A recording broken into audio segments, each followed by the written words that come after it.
I keep hearing about microplastics. Microplastics and microplastics. Apparently, they're everywhere. What even are they? How do they get into our body? And should we be worried about microplastics? Let's start with plastic. You know what it is, but what is it made of? Plastic is made from chemicals from fossil fuels. So then, what is microplastic? Microplastics are small particles of plastic with a diameter of less than 5 millimeters. So basically, any piece of plastic smaller than a grain of rice is considered microplastic. But most microplastics are much smaller than this. So small, in fact, you'd struggle to see them with your eye. And as they break down over time, they become smaller and smaller. So where do microplastics come from? There are two main sources. The first is conveniently referred to as primary microplastics. These are tiny bits of plastic purposefully manufactured to be small. These include synthetic fibers used in clothing and furniture, plastic glitter, and microbeads. Microbeads are added to products like paints, toothpastes, shower gel, and exfoliating face washes. I was pretty horrified to learn that my toothpaste might have tiny bits of plastic in. Luckily, many Western countries have banned microbeads from being used in cosmetics. However, they are still used in products all over the world, so it's best to check. The second type of microplastic is the one we really need to worry about. This is often referred to conveniently as secondary microplastic. These come from the breakdown of plastics already in our world. And I don't know if you've noticed, but almost everything now is either made of plastic or comes into contact with plastic. Once you really start looking, you realize plastic is everywhere. From our food, our drink, our clothes, our furniture, our cars, our technology. As a result, microplastic is everywhere. It's in the places we live and work, the things we eat and drink, and even the air we breathe. So with that cheery information in mind, I thought it might be fun to play a game. Let's look around my flat that I rent here in London and see what is made of plastic. Let's start with a big one that might not be so obvious. My floor. Every room apart from the kitchen and bathroom has got carpet in, and over 95% of carpet is made of synthetic fibers, which means plastic. And as my carpet breaks down over time, through normal use and cleaning, it releases tiny microplastic fibers into the air, which I either breathe in or they settle as dust. Next, let's look at my walls. They're just normal painted walls, but paint hides a shocking secret. At least I didn't know about it. Almost all modern paint contains plastic. They use polymer binders, which is a type of plastic, to bind everything together, almost like a glue. And some paints contain our old friend, the microbead. These tiny bits of manufactured plastic are added to paint to make them more durable and control how glossy it looks. Astonishingly, in some formulations up to 8% of the paint's volume is made of plastic, meaning there can be thousands of microbeads in every litre of paint. So the walls in my flat and the walls in your home and probably every other surface that has been painted contains plastic. And as that paint breaks down over time, as all paint does, tiny bits of microplastic get released. But what about my furniture? My sofa here is made of synthetic fabric, which is plastic. The mattress I sleep on, plastic. These cushions on my sofa, you guessed it, plastic. What about my clothes? This t-shirt I wear running, plastic. My coat, plastic. Shoes, plastic. Even my jeans, which I thought were just cotton, contain 2% elastic, which is plastic. It gets even worse when you go to the kitchen.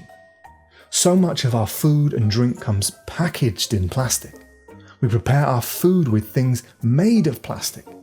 Even things that don't seem to be made of plastic, like metal cans, contain a plastic liner. It's everywhere. And I could go on and on and on. We live in a plastic world. It is part of our modern life. Don't get me wrong, plastic has its place. It can be useful, but we seem to be overusing it. Almost everything today is made of plastic or contains plastic, and all of that plastic breaks down over time into microplastic. When you look into it, some of the biggest sources of microplastic in our world are synthetic fibers from clothes, carpets, and furniture. Every time we use, wear, or wash fabrics like polyester or nylon, tiny plastic fibers break off and escape into our world. Fishing nets. This one surprised me. The fishing industry is a major source of plastic in our oceans. Every year, hundreds of thousands of nets and gear are dumped into our oceans or lost at sea. These nets, which are made of plastic, trap marine life and slowly break down into microplastic. Car tyres are mostly made of synthetic rubber, which is a type of plastic. As they wear down, they shed microplastic particles that wash off our roads and into our soils, rivers, and oceans. Paints. As we talked about earlier, almost all paint contains plastic, from road markings, ship coatings, to the colours on your walls. Think about how much paint we use as humans, and all these surfaces erode over time, releasing microplastic into our world. These are just 4 of the biggest sources, but anything made of plastic will ultimately turn into microplastic, which pollutes our world. Now, I don't know if you're starting to notice, but plastic is a bit of a problem, especially for us humans. We've created an artificial substance made entirely of chemicals from the oil and gas industry, many of which are toxic to humans. We've then put this substance into almost everything in our modern world. And now this substance is breaking down into smaller and smaller pieces, spreading microplastic everywhere. And I mean everywhere. It's been found in remote Antarctic sea ice, in the stomachs of sea creatures living in the deepest, darkest parts of our oceans, and even on the tops of the highest mountains in our world. There is no place on Earth where microplastics are not found. And as a result, it is now in the food we eat, the water we drink, and the air we breathe, which sadly means it's in us. Our bodies are full of microplastic. Yours, mine, and everyone else. Which I'm aware is not the cheeriest of news, but it is our reality. It's the world we're living in, and I think it's important to face that reality. If we ignore it, just because it makes us uncomfortable, it won't go away. It'll just get worse. So, in the spirit of facing reality, let's look at the main ways microplastic gets inside our bodies. Starting with food. Sadly, almost all our food now contains some level of microplastic, even if it's just a tiny amount. As we've established, microplastic is everywhere. From processing, storage, packaging, and preparing, plastic is a core part of our modern food system. Generally, the more processed a food is, the more plastic it will have come into contact with, meaning it will have a higher chance of containing microplastic. So all that processed junk food we love to eat likely has an extra serving of yummy microplastic. If we're going to pick out just one food to avoid, it's probably fish. They're full of microplastic, and when you think about it, it makes sense. Much of the microplastic on land is washed into our rivers and then carried out to sea, and the sea is already full of plastic, which is constantly breaking down into smaller and smaller pieces. Now, imagine you're a fish. Probably easier for some of you to do than others, but stay with me here. You're living your best life, swimming around with your mates, breathing that great ocean water, and eating some good food. But there's one problem. Everything in your life has got tiny bits of plastic in. And as you live your fishy life, you are eating, drinking, and breathing in a lot of microplastic. In fact, you're now full of plastic. And things are about to get even worse. That behind you is a fishing net. You're about to get caught by a grumpy, old fisherman. You get tangled up in the net, struggling to breathe, surrounded by thousands of other fish. You're hauled out of the water and die. But death is not the end of your story. Your fishy body, full of plastic, is shipped around the world, cut into edible chunks and sold to a human, who then cooks your flesh and eats you, along with all the microplastic. You can stop imagining you're a fish now. You're back to being a wonderful human. A human that might have had fish for dinner. A fish full of plastic. Now, I don't know about you, but I don't personally want to eat plastic. And the idea that our food, especially things like fish, are full of microplastic is quite disgusting to me. What about the things we drink? Plastic bottles are another major source. Any liquid stored in plastic will slowly absorb microplastic into the liquid, which we then ingest when we drink. What's ironic is that people often think bottled water is purer and more natural than tap water. But bottled water almost always comes with a side serving of microplastic. Although it's not just bottled water that's the problem. Microplastic contamination has been found in tap water in countries around the world. Tap water generally contains much lower levels than bottled water, but it does just highlight the horrifying reality. Microplastic is everywhere. It's an inescapable part of our modern life.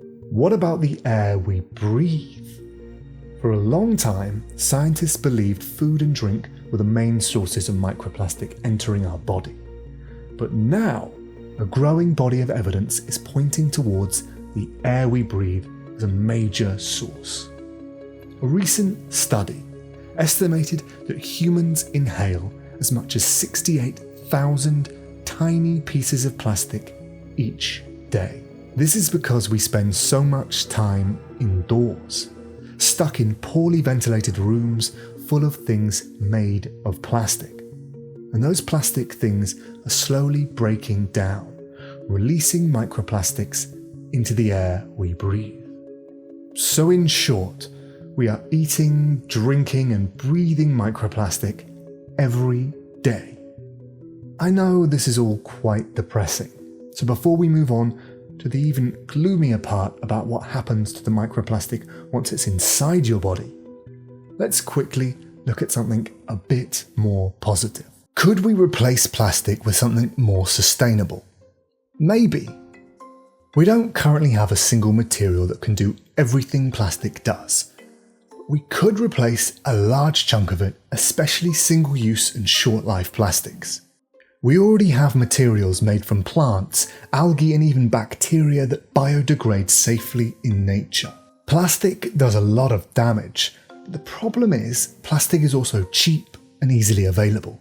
So there is no incentive to use any other material. Corporations who make plastic and use it in almost everything don't pay for the damage it causes. They pass on that cost to us whilst they profit. Imagine if we changed that. Imagine if our governments put a real price on plastic, a price that reflected and included the devastating environmental and health impacts plastic causes. We know these corporations only care about money, so by putting a real price on plastic, we could instantly financially incentivize them to use better, more sustainable materials. So now, let's go back to the microplastic. What happens to microplastic once it's inside our body? Where does it go? What does our body do with it? Once inside our body, the size of the microplastic largely determines where they go. Larger pieces usually pass through our digestive system. The smaller fragments of microplastic, sometimes referred to as nanoplastic, can slip into our bloodstream. And once they're there in our blood, they can go anywhere in our body. Researchers have found microplastic in our brains, hearts, lungs, colon, liver, and pretty much every other part of our body. Even men's testicles. And a shocking study in 2020 found microplastic in the placentas of unborn babies. So it sadly looks like there is plastic inside of you, me, and probably all of us.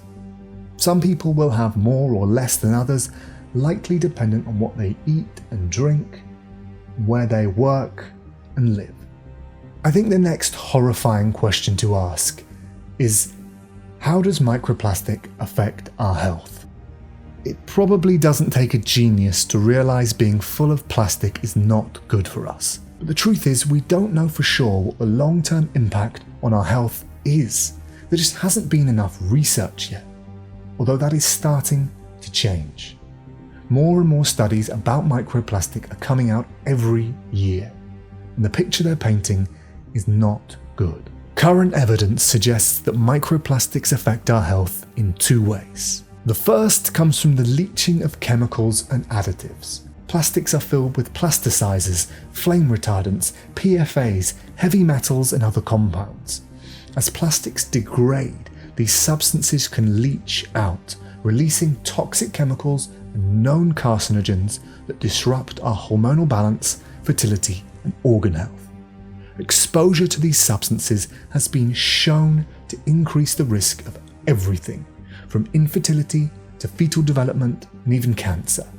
The second way microplastics affect our health is by triggering oxidative stress and inflammation in the parts of our body where they accumulate.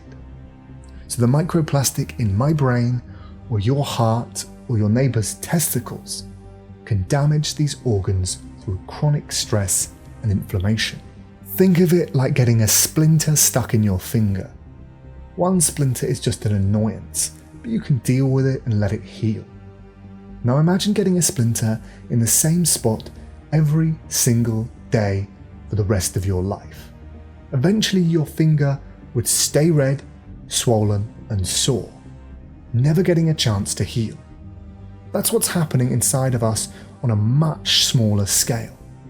Microplastic might not stab like a splinter, but they do trigger the same kind of constant stress and inflammation inside our bodies. As we consume more and more microplastic, the resulting stress, inflammation and chemical exposure will only increase over time, potentially worsening existing medical conditions and even possibly causing new ones. A study published this year in 2025 found the amount of microplastic in human brains has increased by 50% in the past 8 years from 2016 to 2024. Imagine what our bodies will look like in 10, 20 or 30 years. How much more microplastic will be inside of us by then? What will it be doing to our health? I know this is all pretty horrible and quite uncomfortable to think about, but if nothing changes and we carry on as we are, it will only get worse. It's not all doom and gloom though. There are things we can do. We can reduce our exposure to microplastics. A good place to start is with the food we eat. As we talked about earlier, the more processed something is, the more likely it is to contain microplastic. So focusing on whole, plant-based food is often the best route. You can easily imagine how microplastic might end up inside of a chicken nugget or a donut. But inside of a tomato or an apple, that's less likely. Fish and almost anything from the ocean, even sea salt, now contain large amounts of microplastic. So if you can avoid them, it's probably best to. Any drink or liquid stored in plastic will contain high levels. If your tap water is safe to drink, it's almost always better than bottled water. Many tea bags are made of plastic and can release millions of microplastic particles into every cup. Choosing plastic-free tea bags or loose-leaf tea is a simple solution. Reusable plastic containers, especially cheap or old ones, are another big source. Replace them with glass or metal containers wherever possible. And never microwave food in plastic. Heat causes both chemicals and microplastic to leach into your food. Always use glass or ceramic instead. Plastic chopping boards are also a hidden culprit. Every time you cut something on one, Your knife shaves off tiny bits of plastic that often end up in your food. Wooden boards are much better, and I think look much nicer as well. Most cleaning sponges are plastic. As they wear down, they shed, you guessed it, microplastic. Luckily, there are loads of plastic-free, natural alternatives, although they can be a bit more expensive. If you can, try to avoid buying new clothes made of synthetic materials.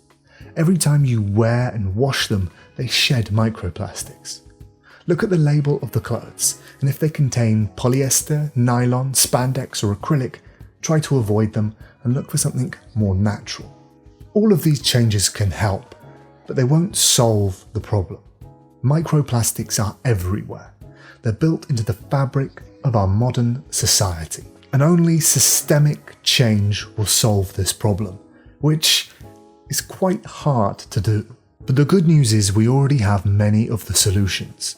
There are so many ideas that could work. We could put a price on plastic so those who profit off producing and using it have a financial reason to switch materials. We could help fund research into new biodegradable alternatives to make the transition even easier. We could create a universal plastic-free certification label so consumers like you and me could easily identify plastic-free products. These are just a few of the ideas. There are so many more out there that could work. We just need our governments and our leaders to take this issue seriously. And one final thought. Don't become too obsessed with microplastics. It's a serious problem, and there are things you can do to reduce your exposure. But the reality is, no one on Earth can completely avoid them. For now, they're sadly part of our lives. But hopefully one day, that might change.